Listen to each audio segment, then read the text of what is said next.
How do you fall asleep at night? Tell me your secrets. My sleep schedule sucks. I'm able to correct it for periods of time, but I always end up screwing it up at some point. Usually it's my own fault. I stay up into the wee hours of the night, only questioning if I should go to bed or not when the sun has started to rise. Other times it's brought on by this wonderful thing called insomnia. Some nights it doesn't matter how tired or ready for bed I am. I just lie awake all night as my brain fires off several billion thoughts at Mach speed like it's trying to set a new world record for the fastest brain to ever exist.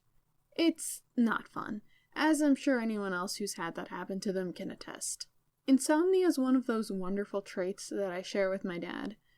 According to him, my insomnia started to present itself when I was a baby, and I would just stay awake all night. The nights where he couldn't sleep either, he would take me into the living room and watch sci-fi shows with baby Beth until she finally passed out.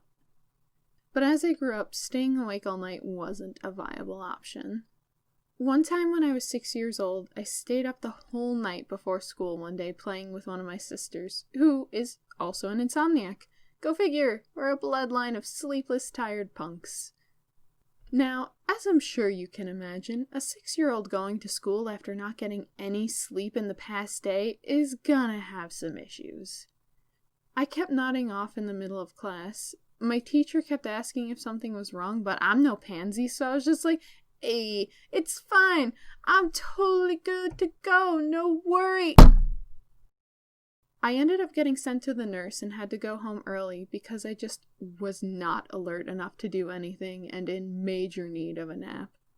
Also, being the honest bean that I am, I ended up ratting out myself and my sister for staying up all night, so my mom wasn't happy about that.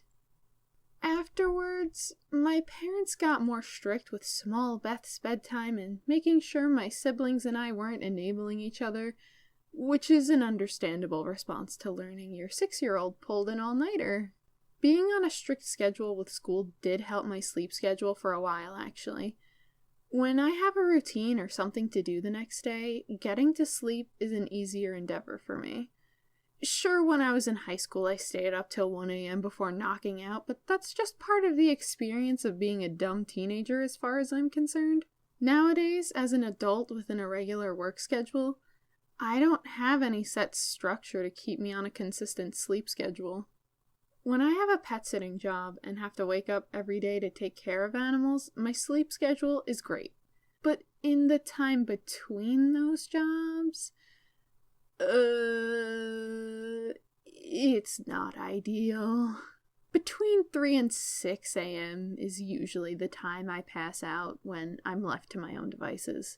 It's really bad. I know. I'm trying to fix it. You would expect my own pet would help my routine, but she's a cat who has no schedule.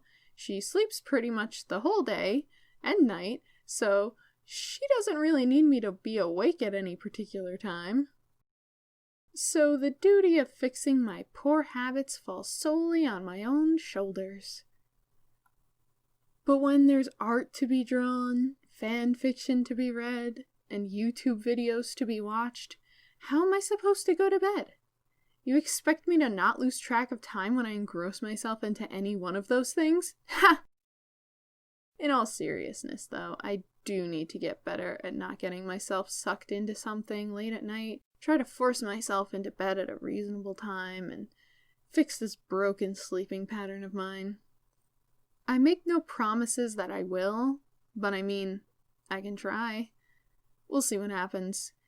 In the meantime, to all you lovely people out there who also stay up until the sun blasts your eyeballs in the morning, stop. Go to bed. Do as I say, not as I do, and go get some rest at reasonable hours. You hear me? Mom said it's my turn on the insomnia, so you're not allowed to have it. Got it? Good. Get some rest. Okay, I don't know how to end this, so, stay safe. Bye.